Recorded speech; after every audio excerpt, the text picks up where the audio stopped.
ستانکزی د ګاونډیانو په ګډون بهرنی ډرون د افغانستان پر فضا لیدل کیږي.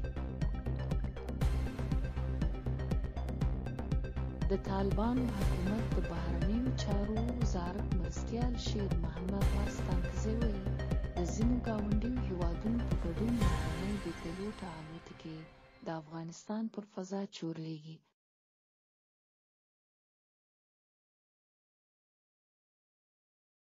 نوموړي دا څرګندونې د کابل د شتبرچې سیمه کې چې تر ډېره پکې شیعه وګړي اوسېږي د عاشورا مراسمو یو غونډه کې کړې دي.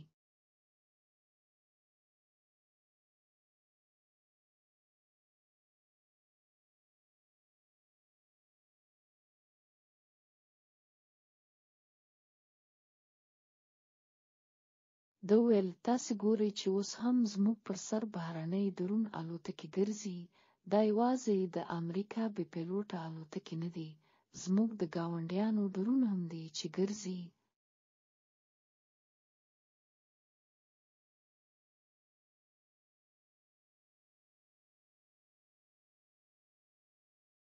راګرځي، خو موږ هغه حالت ته نه یو رسېدلي چې مخه یې ونیسو، ځکه چې موږ ته هېڅ نه دي راپاتې.